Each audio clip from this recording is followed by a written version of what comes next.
Sir బాగున్నారా? Sir అది movie ఒకటి తీస్తాం సార్, గ్లోబల్ మూవీ ఒకటి. అంటే అది ప్లాన్ ఏంటంటే అవతారు, బాహుబలి ఈ మూవీస్ కంటే ఇంకా ఎక్కువగా పై లెవెల్కి వెళ్ళిపోవాలి అసలు మామూలుగా. అంటే ఇది ఎలా ఉంటుందంటే ఈ యుగంలోనే ఇలాంటి మూవీ రాలేదు అనే దానికోసం తీస్తున్నాం. నేను డైరెక్టర్ అండి.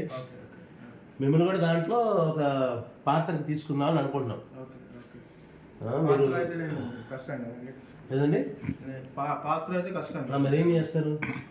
నాదైనా స్పెషల్ క్యారెక్టర్ లాగా ఉంటే స్పెషల్ క్యారెక్టర్. మామూలుగా అయితే మనం ప్రతి మూవీలో ఒక స్పెషల్ డ్యాన్స్ ఉంటుంది కదా, డ్యాన్స్ ఆడపిల్లలతో వేస్తున్నారు అందరూ. మేము అది వ్యతిరేకం మామూలుగా. ఇక్కడ ఏంటంటే మగవాళ్ళతో ఎవరితో వేయించాలని అనుకున్నాం. దానికి మీరైతే మీరు చూడడానికి కొంచెం అందంగా ఉంటారు, కళ్ళజోడు పెట్టుకుంటున్నారు కాబట్టి మీ చేత ఈ బెల్లీ డ్యాన్స్ మీ చేత వేయిద్దాం అనుకుంటున్నాను. ఇట్లా బుక్ చేయకండి. కాదండి, అదే దానికి మళ్ళీ మంచి కంపెన్సేషన్ కూడా, పైసలు కూడా మంచి రెమ్యునరేషన్ ఇస్తున్నా మీకు. ఎవరు మరి హీరోయిన్ ఎవరు? దాంట్లో ఈ ఫైమాన్ ఉందండి, జబర్దస్త్లో ఫైమాన్. మనకు మంచి ఇప్పుడు ట్రెండింగ్ లో ఉంది కదా సాయి పల్లవి, ఇట్లా ఇక్కడ ఉంటే మనకు సాయి పల్లవి మేకప్ ఆర్టిస్ట్ గా ఉంది. సాయి పల్లవి దగ్గర మేకప్ చేసాము అంటే సాయి పల్లవి చాలా కాస్ట్లీ కదండి, కాబట్టి అది ఆలోచిస్తున్నాను. లేకపోతే మీరు ఇంకో సినిమాలో గ్లోబల్ ఏమన్నా వేరే సినిమా ఏం చేయాలని చెప్పండి, మిమ్మల్ని హీరో పెట్టి చేస్తాం. మరి హీరో చేస్తారా? హీరో అయితే ఇంట్రెస్టెడ్ అండి. Hero interest. హీరోయిన్ మాత్రం కొంచెం ముసలామండి.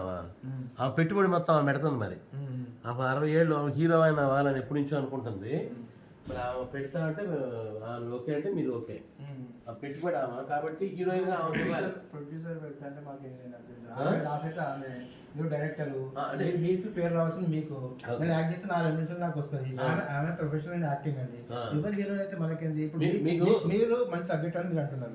ఆ సబ్జెక్ట్ అన్నప్పుడు నేను ఐఎమ్ రెడీ టు యాక్ట్. మంచి సబ్జెక్ట్. మీ విషయం అంటే 60 సంవత్సరాల ముసలావా చెప్పేది స్టోరీ వినాలి మీరు.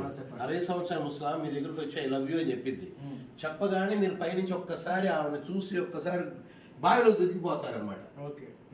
బావిలో దూకగానే నెక్స్ట్ డే సీన్ ఏంటంటే కాదు నిజంగా దూకాలి.